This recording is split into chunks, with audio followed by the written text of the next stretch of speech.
twongeye kubasuhuza cyane inshuti bavandimwe mudahema kwibanira natwe ku makuru tuba tugenda tubasangiza umunsi ku munsi. Reka twizere ko mumeze neza, reka twizere ko muramutse neza. Tuzanye amakuru menshi cyane nk'ibisanzwe. Nge uri kuri micro ni 6berry official nk'ibisanzwe. Nimba uri mushya hano nkandira subscribe kugira ngo tuzajye turushaho gukomeza kwibanira ku nkuru n'ibiganiro biba bitambuka hano umunsi ku munsi. Mboneraho gushimira abantu mwese mudahema kutwereka ko tuba turi kumwe gatanu kuri gatanu. Turabashimiye cyane, ni iby'agaciro. Yes, nago turi butinde mu bintu byinshi.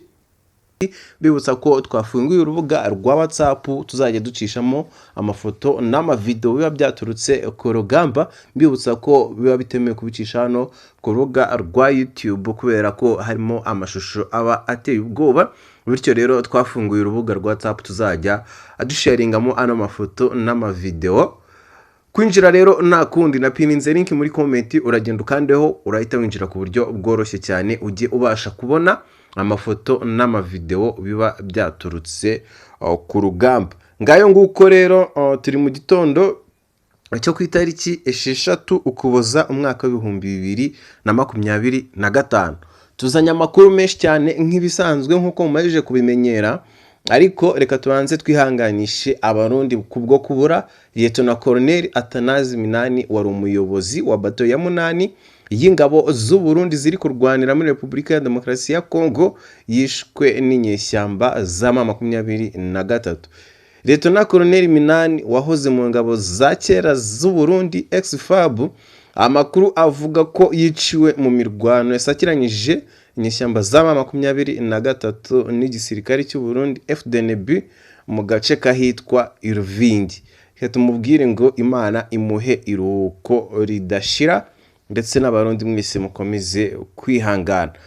Uyu munsi rero turibanda ku bice bitatu byabaye isibaniro ry'intambara ku buryo bukomeye cyane. Ibyo bice rero nta bindi ni bikurikira.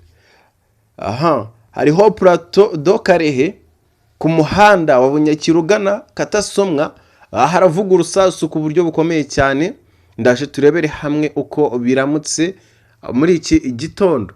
Turaza kandi kunyarukira ahitwa Kamanyora ku mupaka wa Repubulika Iharanira Demokarasi ya Kongo ndetse n'u Rwanda, naho tubagezeho impumeko yaho kano kanya. Tubazaniye update nyinshi cyane.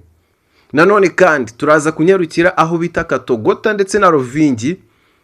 Aha naho hakomeje kuba isibaniro ry'intambara hagati y'inyeshyamba za M23 ndetse n'igisirikare cya leta ya Kongo FARDC bafatanyije n'abawazarendo. Hari umusesenguzi kuri Repubulika ya Demokarasi ya Kongo watangaje ko amasezerano y'amahoro hagati ya Perezida w'u Rwanda Paul Kagame na Perezida wa Repubulika ya Demokarasi ya Kongo Felix Tshisekedi asanga ashingiye ku kuba Amerika ishaka guhatana n'Ubushinwa mu by'ubukungu. Ngayo nguko mu masaha ya nijoro rishyira kuri uyu wa none, umutekano ku gice cy'umupaka wa Kamanyora wongeye kuzamo akaduruvayo nyuma y'uko ingabo za Repubulika ya Demokarasi ya Kongo zihanuriye drone nyinshi zari ziturutse ku ruhande rw'abanzi. Abasirikare bari ku murongo w'imbere bavuga ko izo drone zari zigambiriye kuneka no kugerageza kugaba ibitero ku birindiro by'ingabo za leta.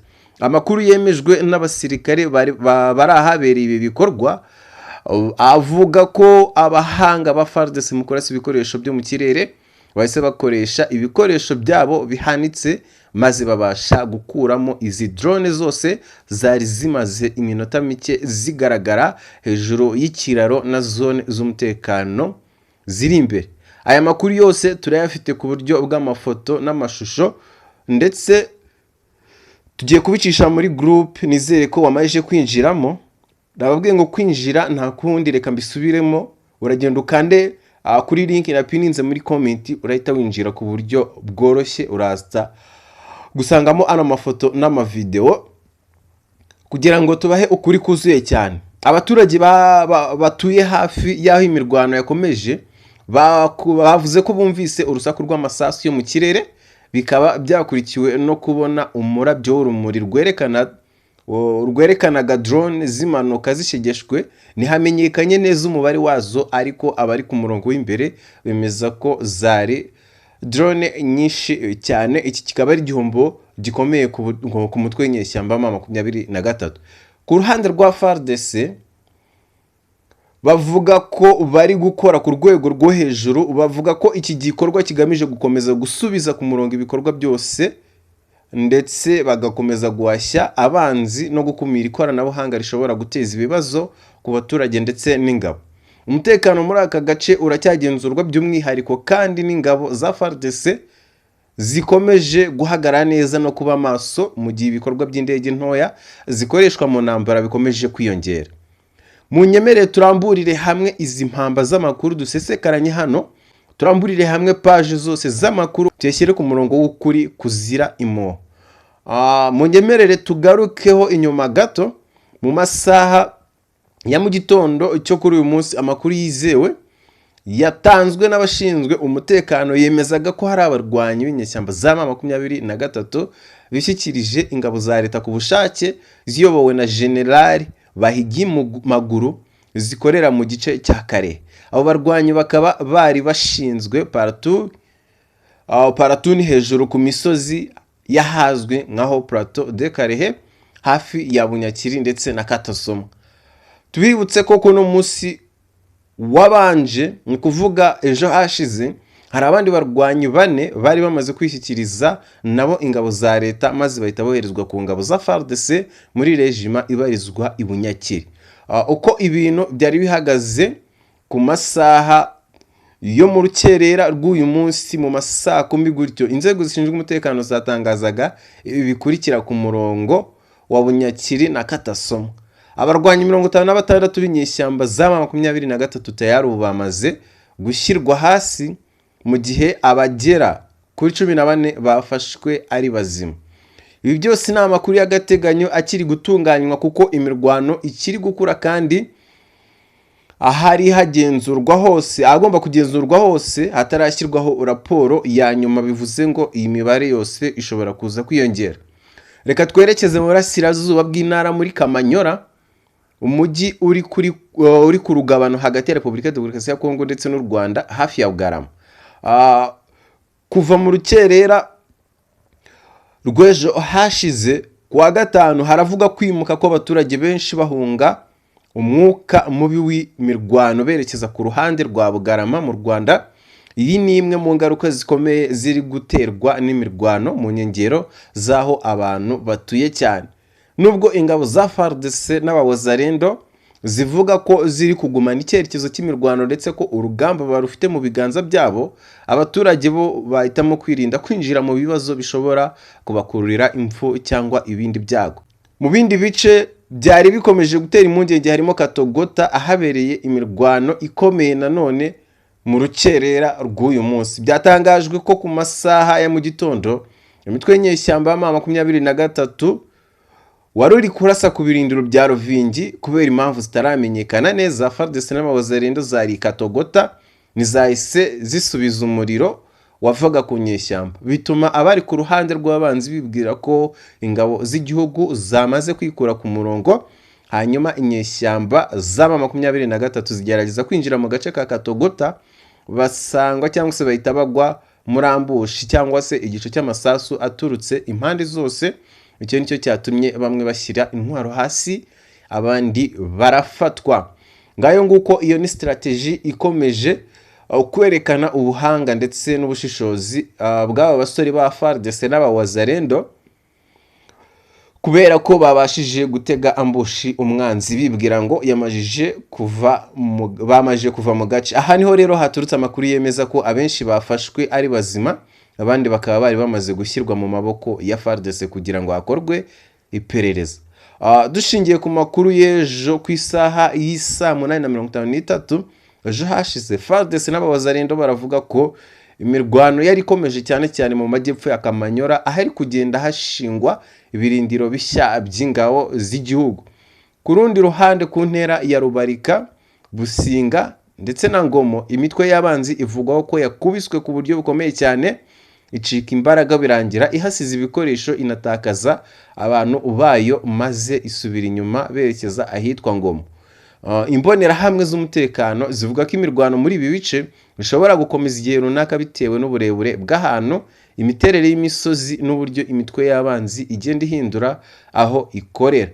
Mu mpande zitandukanye ingabo za FARDC n'abafatanyabikorwa bazo bakomeje kuvuga amagambo ya nyakwigendera Desire Kabila agira ati intambara izaba ndende kandi ishingiye ku baturage, ati gusa tuzatsinda. Aya magambo ahora avugwa nk'ubutumwa bukangurira abaturage n'ingabo kugumana icyizere n'ubutwari mu gihe ibikorwa byo kurinda igihugu bigikomeje. By'umwihariko Professeur Stans avuga ko Repubulika ya Demokarasi ya Kongo ari cyo gihugu cya mbere ku isi gicukurwamo amabuye y'agaciro ya cobalt akoreshwa mu bintu binyuranye birimo na batiri zo mu bwoko bwa EV batiri zikoreshwa mu ikoranabuhanga ku isi. Ati rero Kongo ni ahantu h'ingenzi cyane kuri Amerika, rero Amerika yarahashishikariye cyane kubera Ubushinwa. Ntekereza ko rero impamvu bashishikariye aya masezerano bifitanye isano n'inyungu ku mutekano w'igihugu wabo bwite. Icyo ni ikintu kibi. Bamwe bashobora kuvuga bati yego birumvikana kubera ko barimo kugerageza gukoresha aya mabuye y'agaciro bo ubwabo, abandi bo bashobora kuvuga ko ibi bituma bashishikarira ko aya masezerano agera ku ntego. Mu kiganiro rero gikomeje uyu mwaka, Mossad Boros, umujyanama mukuru kuri Afurika wa perezida wa Trump, yahaganye ko aya masezerano agamije ubucuruzi. Ati ya ni amasezerano y'amahoro, si amasezerano y'ubucuruzi. Ku wa kane bicaye iruhande rwa Trump, Kagame na Tshisekedi basinye amasezerano y'amahoro, gusa kimwe mu byagaragaje impanga nini iri hagati ya bombi ni uburyo nyuma yo kuyasinya batahanye ibiganza nk'uko bimenyerewe hagati y'abantu bamaze kumvikana. Perezida Trump yavuze ko aya masezerano basinye yemeje bidasubirwaho ibyumvikanywe muri Kamena uyu mwaka, birimo kurandura umutwe wa FDLR no gukura ingabo z'u Rwanda ku butaka bwa Repubulika ya Demokarasi ya Kongo, hagati y'abaminisitiri b'ububanyi n'amahanga b'ibihugu byombi i Washington DC, aho bahanye ibiganza bamaze gusinya. Trump yavuze ko amasezerano Perezida Kagame na Perezida Tshisekedi basinye mu biyagize harimo guhagarika bihoraho imirwano, kwambura intwari imitwe y'inyeshyamba, ingingo zo gucyura impunzi wabo, ubucamanza no kuryoza ubwicanyi ababukoze, n'amasezerano ku bijyanye n'ubukungu. Professeur Stans avuga ko kugera ku ntego kw'aya masezerano y'amahoro hagati y'u Rwanda na Repubulika ya Demokarasi ya Kongo gushobora kugorana kubera ko abangikanye n'indi gahunda igamije kugera ku masezerano y'amahoro hagati ya leta ya Kinshasa n'umutwe w'inyeshyamba wa M23 uyirwanya. Ati kimwe mu bibazo ibyo biteje nuko buri kintu cyose gishobora kugenda neza nk'uko biteganyijwe muri aya masezerano y'amahoro hagati y'u Rwanda na Repubulika ya Demokarasi ya Kongo, nuko M23 yo ikaba yashobora gukomeza kwanga gushyira intwaro zayo hasi, nuko n'u Rwanda mu by'ukuri rukaba rushobora gukomeza kuyifasha, ubundi rwo rukabihakana gusa nk'uko rubihakana n'ubu. Professeur Stans atekereza ko aya masezerano yafatwa ko yageze ku ntego igihe inyeshyamba z'aba M23 zaba zishyize intwaro hasi, hanyuma hakaba hari igisubizo runaka cyashakirwa M23 cyakemura zimwe mu mpamvu muzi z'iyi ntambara imaze imyaka 30 ibaho mu buryo bunyuranye. Kagame na Tshisekedi bavuze ko bafitiye icyizere aya masezerano. Stans yagize ati M23 ni umwe gusa mu mitwe nk'ijana inyuranye yitwaje intwaro mu burasirazuba bwa Repubulika ya Demokarasi ya Kongo. Intambwe nyayo yaba ari nk'amasezerano y'amahoro avuga ku ngingo zinyuranye zigerageza guhangana na zimwe mu mpamvu umuzi z'intambara.